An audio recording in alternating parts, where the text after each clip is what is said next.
নমস্কার, সংস্কৃত ব্যাকরণ গঙ্গা চ্যানেলে আপনাদের সকলকে স্বাগত জানাই। আজ আমরা সমাস সম্বন্ধে জেনে নেব। তো প্রথমেই আমরা সমাসের ব্যুৎপত্তি দেখে নেব। সম পূর্বক অস ধাতু এবং ঘয় প্রত্যয় করে সমাস শব্দটির উৎপন্ন হয়েছে। তো সম হচ্ছে উপসর্গ এবং অস ধাতু এবং ঘয় প্রত্যয়। তো সমাসের এটি ব্যুৎপত্তি এবং সমাস শব্দের অর্থ হচ্ছে সংক্ষেপ। এই সংক্ষেপই হচ্ছে সমাস, অর্থাৎ একাধিক পদের যখন এক পদে সংক্ষিপ্ত করা হয় তাকেই সমাস বলা হচ্ছে। সমাসের লক্ষণ সম্বন্ধে জানার আগে আমরা তার আগে জেনে নেব যে অষ্টাধ্যায়ীতে কারকের মতো সমাসের কোনো বিশেষ লক্ষণ প্রদত্ত হয় নাই। সেখানে প্রথমেই বলা হয় যে সমর্থঃ পদবিধিঃ, এই একটি সূত্র রচনা করা হয়েছে এবং তার অর্থ হচ্ছে যে পদ সম্বন্ধে যে বিধান তা যদি সমর্থ শব্দ বা পদকে আশ্রয় করে হয় তাহলে সেটি সমাস বলে জানবে। তো এইটি বলা হয়েছে, কিন্তু এখানে সমাসের কোনো বিশেষ লক্ষণ করা হয়নি। তো এই সমাসের যে সমাস শব্দের যে ব্যুৎপত্তিগত অর্থ আমরা যে এখানে দেখলাম, সম পূর্বক অস ধাতু ঘয় প্রত্যয় করে এইটি সমাসের ব্যুৎপত্তি, সমাস শব্দটি নিষ্পন্ন হয়েছে। তো এই সমাসের শব্দের ব্যুৎপত্তিগত অর্থের মধ্যে আমরা সমাসের যে বৈশিষ্ট্য সেগুলি সম্বন্ধে জানতে পারবো এবং এখান থেকে আমরা সমাসের কয়েকটি লক্ষণ এখানে আমরা জেনে নেব এর উপর ভিত্তি করে। প্রথমেই হচ্ছে সমসনং সমাসঃ, অর্থাৎ সমসন মানে হচ্ছে গিয়ে এই সংক্ষেপকেই বলা হয় যে এখানে সমাস, অর্থাৎ এই এক পদের যে এক পদের যে এখানে সংক্ষেপ করা হয়েছে তাকে এখানে সমসনং সমাসও বলা হয়েছে। তো এইটা একটি প্রথম সমাসের লক্ষণ। যদি এক্সামে আসে যে সমসনং কি, তখন হবে সমাসঃ, অর্থাৎ সংক্ষেপকরণই হচ্ছে সমাস। এবং পরে আর একটি লক্ষণের করা হয়েছে অনেক পদানাম একপদী ভবনং সমাসঃ, অর্থাৎ যখন অনেক পদকে যখন এক পদে পরিণত করা হয়, রূপান্তরিত করা হয় এক পদে, অনেক পদগুলিকে নিয়ে যখন একটি পদে তার রূপ নিয়ে আসা হয় তখন তাকে সমাস বলা হচ্ছে।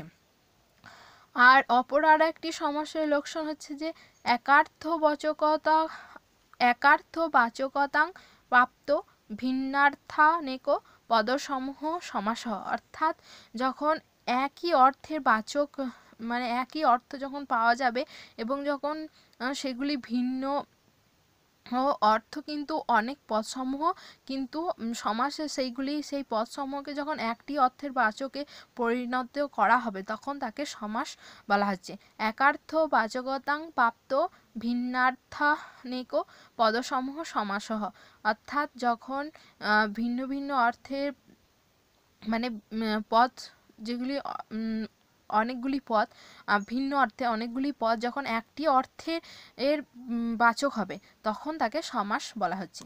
আরেকটি সমাসের লক্ষণ করা হয়েছে, সেখানে বলা হয়েছে যে বিভক্তির লুপ্যতে যত্র তদর্থস্তু প্রতীয়তে পদানাং চৈকপদ্যং চ সমাসঃ সভিধীয়তে, অর্থাৎ যেখানে সমাসের এখানে হবে যে এর অর্থ হবে যেখানে বিভক্তির লোপ হয়েছে এবং যার অর্থ প্রতীত হচ্ছে, যার অর্থ আছে এমন, এবং যেখানে পদ একাধিক পদকে যখন এক পদে পরিণত করা হচ্ছে তাকেই সমাস বলা হচ্ছে। বিভক্তি লুপ্যতে যত্র তদর্থস্তু প্রতীয়তে পদানাং চৈকপদ্যং চ সমাসঃ সভিধীয়তে, অর্থাৎ এখানে বিভক্তি যখন লোপ করা হচ্ছে, যেখানে বিভক্তির লোপ হচ্ছে এবং যেখানে অর্থের প্রাধান্য পাচ্ছে, অর্থ সেখানে হচ্ছে, অত সমর্থ ও পদগুলি সেখানে থাকছে এবং যখন একাধিক পদকে যখন এক পদে পরিণত করা হচ্ছে তাকেই সমাস বলা হচ্ছে। তো আমরা এখানে সমাসের লক্ষণ জেনে নিলাম। ব্যুৎপত্তি, এই যে সমাস শব্দে যে ব্যুৎপত্তি করা হয়েছে তার উপর ভিত্তি করে এখানে সমাসের কতগুলি লক্ষণ করা হয়েছে, কিন্তু মনে রাখতে হবে যে অষ্টাধ্যায়ীতে কোনো সমাসের লক্ষণ করছে এমন কোনো সূত্র নেই। সেখানে প্রথমেই সমাস প্রকাশ যখন শুরু হচ্ছে তখন বলা হয়েছে সমর্থ পদবিধি। তো আমরা পরবর্তী যখন ভিডিওতে আমি যখন সমর্থ পদবিধি সূত্রটি আলোচনা করব তখন সেখানে আমরা এই পদগুলি কেন ব্যবহার করেছি, এই প্রয়োজন কি সে সম্বন্ধে আমরা তখন জেনে নেব। কিন্তু আজকে আমরা সমাসের যে সামান্য পরিচয়, অর্থাৎ যেখানে সমাসের লক্ষণ জানবো এবং সমাসের যে বৃত্তি, তারপরে ব্যাস বাক্য, তারপরে বিগ্রহ, লৌকিক বিগ্রহ, অলৌকিক বিগ্রহ ইত্যাদি সম্বন্ধে আজকে আমরা জেনে নেব।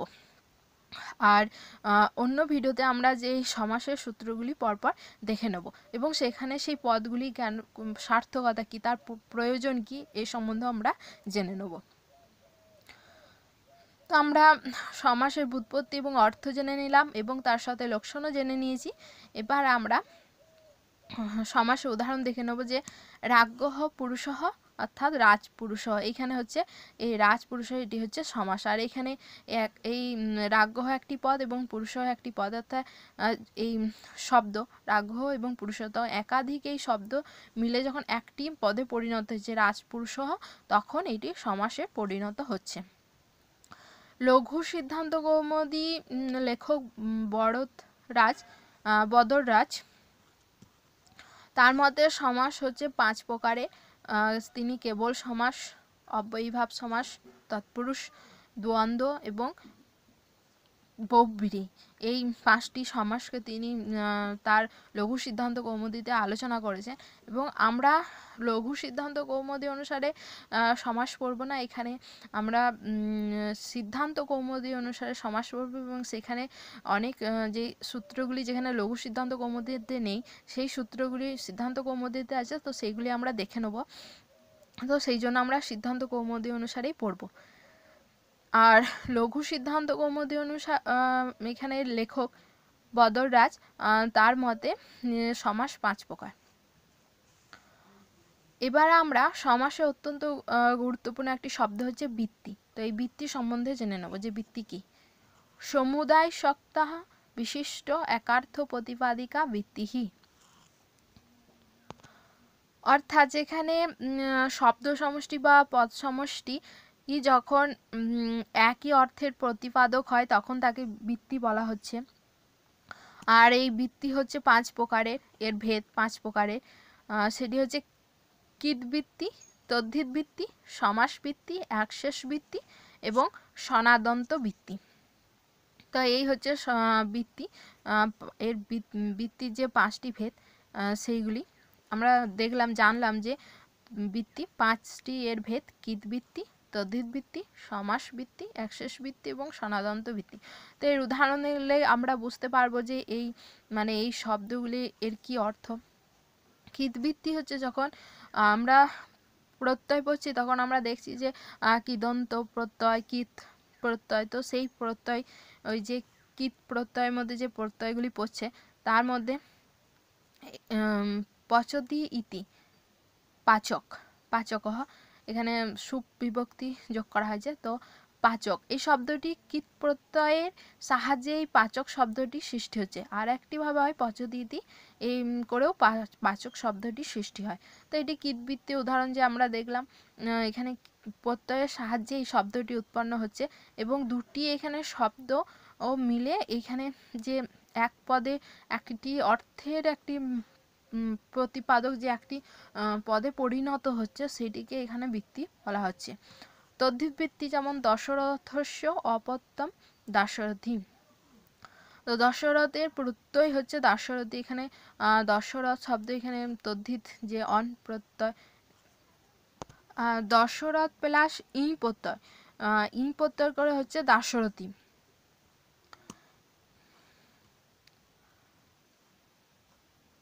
তো এই যে দাশরথী শব্দটি সৃষ্টি হচ্ছে, এই যে এক পদে পরিণত হচ্ছে, একেই বলা হচ্ছে বৃত্তি। তো এটি তদ্ধিৎ বৃত্তির উদাহরণ। সমাস বৃত্তি যেমন রাজ্ঞঃ পুরুষঃ, এখানে দুটি শব্দ নিয়ে একটি পদে পরিণত হচ্ছে রাজপুরুষঃ, তো এটি হচ্ছে সমাস বৃত্তির উদাহরণ। একশেষ বৃত্তি যেমন মাতা চ পিতা চ পিতরৌ, এখানে যেমন দুটি শব্দ নিয়ে হচ্ছে পিতরৌ শব্দটি এক পদে পরিণত হচ্ছে। পিতরৌ শব্দের ক্ষেত্রে এখানে মাতাই এবং পিতা উভয়কেই বোঝানো হচ্ছে, তো সেই জন্য এটি একশেষ বৃত্তির উদাহরণ। তারপরে সনাদন্ত বৃত্তি, এর উদাহরণ যেমন পঠিতুমিচ্ছতি, পি পঠিষ্যতি, পি পঠিষ্যতি এই যে অর্থ, পঠিতুমিচ্ছতি এরও সেই একই অর্থ, কিন্তু এখানে একটি এই দুটি শব্দকে যুক্ত করে এখানে একটি অন্য একটি শব্দে পদে পরিণত হচ্ছে এবং অর্থ কিন্তু একই থাকছে। তো এটি সনাদন্ত বৃত্তির উদাহরণ। আমরা অন্য নিতে পারি, যেমন আদমন পুত্তম ইচ্ছতি, পুত্ত কাম্যতি। এখানে যে পুত্ত কাম্যতি এটা একটি সনাদন্ত ধাতুর উদাহরণ। তারপরে কিদবৃত্তি, যেমন অন্য একটি উদাহরণ, যেমন কুম্ভকার নিতে পারি, সেখানে কি প্লাস অন করে যে কার হয়েছে শব্দটি, তো এটি একটি কিদবৃত্তি উদাহরণ। মানে দুটি শব্দ বা একাধিক শব্দ যখন একটি শব্দে পরিণত হচ্ছে এবং তাদের অর্থ একই থাকছে, তখন তাকে বৃত্তি বলা হচ্ছে। এই যে এক পদে পরিণত হওয়াকে এখানে বৃত্তি বলে। তো সমাসে এটি আমরা দেখতে পাবো যে সমাসে লক্ষণে করাই হয়েছে যে একাধিক পদ যখন এক পদে পরিণত হয় তাকে সমাস বলে। তো এটি হচ্ছে সমাস বৃত্তি।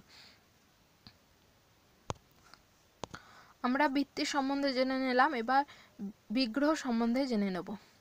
বৃত্তর্থাববোধকং বাক্যং বিগ্রহ, অর্থাৎ বৃত্তির যে অর্থ অববোধক বাক্যই হচ্ছে বিগ্রহ। মানে যেখানে বৃত্তি অর্থাৎ যেখানে বৃত্তির যেখানে অর্থকে বিশ্লেষণ করা হচ্ছে অর্থাৎ ভাঙা হচ্ছে। এই যেমন এখানে রাজ্ঞহ পুরুষহ, এখানে রাজপুরুষটাকে ভাঙা হচ্ছে রাজ্ঞহ পুরুষহ এই দুটি শব্দে। তো এটি হচ্ছে বিগ্রহ বাক্য বা সমাসকে সমাস বাক্য বা ব্যাস বাক্য বলা হয়। তো এই রাজ্ঞহ পুরুষহ এটি হচ্ছে বিগ্রহ, আর এই রাজপুরুষহ এটি হচ্ছে বৃত্তি। আর বিগ্রহ হচ্ছে বিশ্লেষণ, বৃত্তির বিশ্লেষণ, যেখানে ভাগ করা হচ্ছে মানে বৃত্তির যে পদটি সেটিকে ভাগ করা হচ্ছে এই বিগ্রহে, সেটি বিগ্রহ বাক্য। আর এই বিগ্রহ বাক্য হচ্ছে দুটি ভেদ, লৌকিক বিগ্রহ এবং অলৌকিক বিগ্রহ। আর এইখানে আমরা দেখবো যে কোথাও সপদ বিগ্রহ এবং অসপদ বিগ্রহ বা অবিগ্রহ বা অসপদ বিগ্রহ এরকমভাবেও ভাগ করা হয়েছে সেটি নিত্য সমাসে। তো এখন আমরা এই সপদ বিগ্রহ এবং অসপদ বিগ্রহ, তারপরে লৌকিক বিগ্রহ, এদের মানে কাকে বলে এই সম্বন্ধে আমরা জেনে নেব। কারণ সমাসে এই শব্দগুলি অত্যন্ত গুরুত্বপূর্ণ, আর এইগুলি যদি না জানা হয় যে সপদ বিগ্রহ কি, অসপদ বিগ্রহ, বৃত্তি, তারপরে বিগ্রহ, এগুলি যদি আমরা না জানতে পারি তাহলে সমাসে আমাদের যে বেসিক সেখানে আমরা সেটি আমাদের মজবুত হবে না, মানে সমাসের যে বেসিকটা সেখানে আমাদের মজবুত হবে না। তো সেই জন্য এই সমাসকে আমরা যদি ভালোভাবে জানতে চাই এবং যদি নিজেই আমরা চেষ্টা করি যে সমাস আমরা নিজেই করতে পারবো যে কোনো শব্দ থেকে, তাহলে এই শব্দগুলি জানা অত্যন্ত আবশ্যক। কারণ এই শব্দগুলি না জানলে আমরা সমাস কিছুতেই করতে পারবো না এবং জানতে পারবো না যে কোনটি বিগ্রহ বাক্য বা কোনটি সমস্যমান পদ এরকম, বা বৃত্তি, অলৌকিক বিগ্রহ কি। যদি বলে যে আমাদেরকে একটি দিয়ে দিল যে রাজপুরুষ, এই শব্দটি দিয়ে দিল, দিয়ে বললো এর লৌকিক বিগ্রহ করো এবং অলৌকিক বিগ্রহ করো, তখন আমরা যদি না জানি লৌকিক বিগ্রহ কাকে বলে তখন আমরা এর করতেই পারবো না, যে দেখাতেই পারবো না যে রাজপুরুষ শব্দের লৌকিক বিগ্রহ কোনটি। তো এই জন্য আমাদের আগে জেনে নিতে হবে, এই শব্দগুলির অর্থ জেনে নিতে হবে যে কি এর অর্থ, তাহলে আমরা সহজেই করতে পারবো। তো সপদ বিগ্রহ হচ্ছে সমাসস্য অর্থঃ সমাস ঘটকৈহি পদহি এব বর্ণতে, অর্থাৎ সমাস ঘটক যে পদগুলি এবং সেখানে যেখানে সমাসের অর্থ প্রকাশ পাচ্ছে সমাস ঘটক পদগুলির মধ্যে, এই যে আমরা রাজ্ঞহ পুরুষ, এইখানে এই দুটি শব্দে এখানে রাজপুরুষ, এইখানেও যে সমাসের অর্থটি প্রকাশ পাচ্ছে তাকেই বলা হচ্ছে সপদ বিগ্রহ। সমাস ঘটক পদ সহিতং বাক্যং সপদ বিগ্রহ, অর্থাৎ সমাস ঘটক যে পদ, এইখানে যে রাজপুরুষ, এখানেও কিন্তু রাজপুরুষ এই শব্দটি আছে, এখানে রাজ, এখানেও মানে রাজা, এটি তো এখানে রাজ্ঞ এই শব্দটি এখানে রাজ ব্যবহার করা হয়েছে এবং মানে এখানে সুবিভক্তি লোপ করা হয়েছে, তো তার সেই জন্য রাজ হয়েছে এবং রাজ্ঞ শব্দটি এখানে আছে, পুরুষ শব্দটিও এখানে আছে। তো সেই জন্য বলছে যে সমাস ঘটক যে পদ, এই সমাস ঘটক এই রাজ এবং পুরুষ এই দুটি পদ যখন এই ব্যাস বাক্যেও দেখা যাবে, বাক্যেও যখন দেখা যাবে তখন তাকে বলছে সপদ বিগ্রহ। আর অসপদ বিগ্রহ হচ্ছে যখন সমাসে এখানে সমাসস্য, এখানে দন্তেস্য আরেকটি হবে। তো সমাসস্য অর্থ সমাস ঘটক পদানি বিহায় পদান্তরহি বর্ণতে, অর্থাৎ যেখানে সমাস ঘটক পদগুলি থাকছে না এই যে পিতরও, এখানে মাতা পিতা, অন্য একটি শব্দ এখানে নিয়ে আসা হয়েছে, মাতা কিন্তু এখানে নেই, তো কিন্তু এর অর্থ আছে, কিন্তু এখানে মাতা শব্দটি নেই। তো এই সমাসঘটক পদগুলি যখন থাকবে না, যখন অন্য পদ নিয়ে আসা হবে, তখন তাকে বলা হচ্ছে অসপদ বিগ্রহ। সমাসঘটক পদ রহিতং বাক্যম অসপদ বিগ্রহ। তো সেটি যখন সমাসঘটক পদগুলি থাকবে না, অন্য পদ থাকবে, তখন তাকে বলা হচ্ছে অসপদ বিগ্রহ। এটি আগে আমরা অন্যভাবে বুঝে নেব, যে আরেকভাবে যে কি মানে এই শপথ বিগ্রহ এবং অশপথ বিগ্রহ, যে অন্য আরেকভাবে আমরা এটিকে বুঝে নেব, যাতে আমাদের বুঝতে সুবিধা হয়। যেমন আমরা একটি উদাহরণ নেব, যে বিখ্যান